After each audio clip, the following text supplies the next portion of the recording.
But I don't think we should look at religion as a taboo. We should look at religion as a source of values that can be utilized in fixing the lives of our communities. There's a lot of good things in religion that can be utilized. But there's a corollary to that question. What does the government do when different religious groups come down on different sides of the issue? Father Hilinski? Wow. What does the government do? Yeah. I mean, really, I say, should the government take into these concerns? But very often, two groups will come down on both sides, on different sides of an issue. Then what? It's up to the government. I think that's an interesting question because I can't answer that. I can only, as a member of the Catholic community, say we propose certain ways of looking at ethical questions. We offer it to society. We use, as every other group can use, the legitimate means of political persuasion, political pressure, because of what we may feel and believe is what is the best way to do something. But the government, when you say the government, we're really talking about whether it's the House of Representatives, it's the Senate, whether it's the judiciary. They have their own norms by which they have to measure these conflicts and make a decision based on that. Hopefully they will take what is the best and make the best decision, but that's why we have elections. When we don't like one group, we throw them out, we elect another group and say, hey, see what you can do with it. Venerable Shih? Well, I guess my answer to that would be mostly the same as the answer to the first question. There should be consideration, but I don't think there should be sole consideration. I think it's a factor. You cannot deny that people's faith traditions inform their ethics and morality to a tremendous extent, so that has to be taken into account. But as Father Hilinski is pointing out, there has to be a balance. If there is not a balance, and I don't mean the balance of scales, I mean a dynamic balance. We call it using compassion and wisdom, using compassion, following it with wisdom, using wisdom, following it with compassion. I think if we do not have that dynamic balance, then is when you get your melted down butter in a glob. So consider, yes, but not sole consideration. And Rabbi Bernstein? Now, I find myself at the end going in the reverse direction, nodding my head in agreement with everyone next to me. So yes, I believe that faith is a factor and should inform the things that we do as a country and the laws that we pass. But again, it's not the only factor. It should inform. It should. I think religions can educate.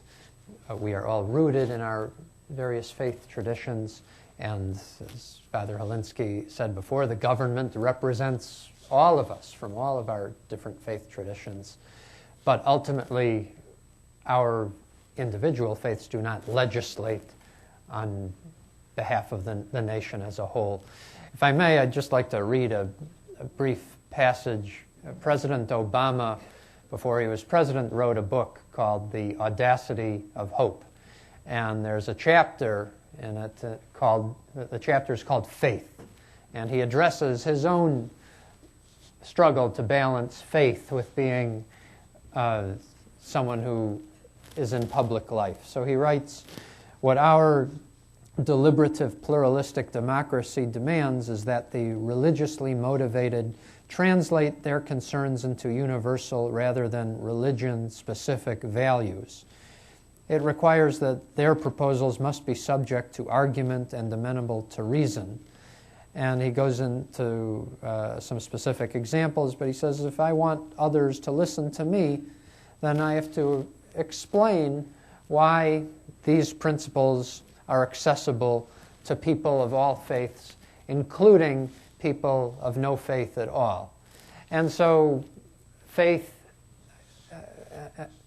for me is something that informs the public dialogue. It is taken into consideration, and at the same time, faith does not legislate. Faith gives us our sense of personal and moral responsibility. Thank you all. We now have a different part of the program. Our host, Mr. Gassi, has some questions that you have prepared, and I'll give those to the participants.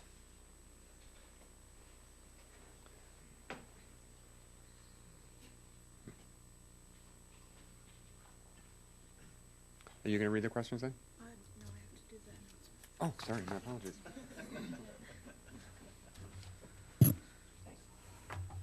Good afternoon. My name is Abby Kolk. I'm a freshman at Hawkins School.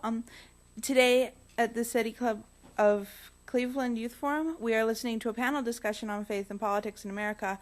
We will return to our distinguished panel in just a few moments. We welcome you to the City Club Youth Forum, part of the traditional City Club, which began in 1912. It is the oldest continuous running free speech forum in the country. Today's City Club Youth Forum is made possible through the grants from the Bruning Foundation, the Martha Holden Jennings Foundation, the Monte Ahuja Foundation, St. Luke's Foundation, the Stalker Foundation, the Thomas White Foundation, the John P. Murphy Foundation. We would like to thank our funders for their generous support. The City Club Youth Forum series is planned by a council of students from several area high schools. I would like to thank the members of the council whose names are on the programs. Also, please note that there are yellow surveys and pencils on your tables. Please begin to fill these out, and we will collect them when you leave. Now we would like to return to our panel for traditional questions and answers. We have provided your questions to a moderator who will randomly select the questions from the panel. The first question, please.